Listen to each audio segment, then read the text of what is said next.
Oh, the Lord Mayor was having a lot of trouble with wee Jack. Complaints coming in from all sides. Finally, the Lord Mayor went to see him. Wee Jack was sitting on the front step of his house when the Lord Mayor arrived. He had birds of all descriptions sitting on the bushes, on the wall, on the windowsill, on the top of his head. He was playing a wee silver whistle. "Good morning," said the Lord Mayor. "I've come to take her to be burned at the stake." "Is that so?" said wee Jack. "Absolutely," said the Lord Mayor. "What are all these birds doing here?" said the Lord Mayor. "They seem uncommonly plentiful." "Oh, you're not wrong there," said wee Jack. "It's this wee whistle, you see. Every toot you play on this whistle, all the birds of the district congregate in that.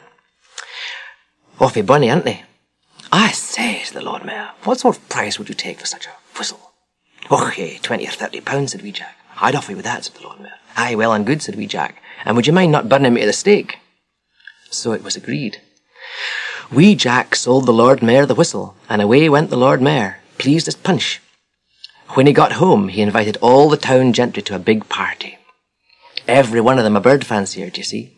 And they were all to bring their canaries and parakeets and budgies and such, and they did. And in the middle of the party, the Lord Mayor announced, "Open up all the cages.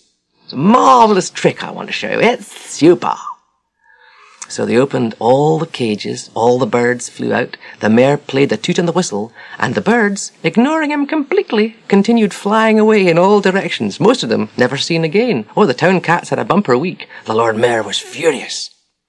He went back to wee Jack's house and said, "You're going to be burnt at the stake, Jack. That whistle you sold me was a fake. The birds all flew away and they're lost." "Aye, right," said wee Jack. But before he blew the whistle, did you say, "Es ne anish"? No, actually, I didn't." "Oh, you should have said, "Es ne anish." That's what makes the whistle work." "Doesn't matter now, Jack. My mind's made up. You're going to be burned at the stake tomorrow morning." "Oh," said wee Jack. "Do you mind if I just kill my mother first? I can't afford to keep her fed while I'm away. Just a minute, I'll just kill my mother." And he picks up a mallet off the table, goes over to where his old mother's sitting rocking in her chair by the fire, hits her over the head with the mallet. She gives a sort of a squawk and falls stone dead on the floor. The Lord Mayor said, "That's frightful, Jack. You've just killed your poor old mother. How could you do such a thing?" Wee Jack said, "Oh, you didn't like that? That's no nice. Oh, well, I'll bring her back to life then."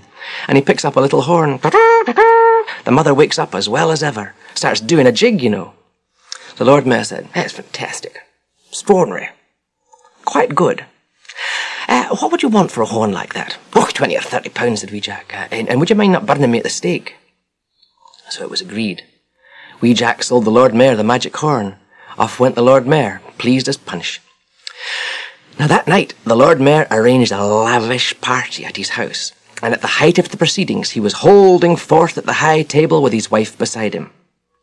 An awful scold she was. She'd been a bane to him for years. The Lord Mayor called for silence and said, "Ladies and gentlemen, friends and honoured guests, I've got something really interesting to show you, a psychical phenomenon. Just look at this, just look at this." He picks up the mallet, pop, hits his wife over the head with it. She twitches slightly once or twice, falls down, stone dead. He says, "Now, just watch this, just wait a minute, can you see this?" Everyone's going, The Lord Mayor pulls out the horn. Nothing. He gives a couple of more toots, plays the trumpet voluntary, gives the wife a prod with his boot, says, "I say, wake up, Mildred." But not a peep out of her. Dead as a dodo. So the Lord Mayor was furious. His blood was up.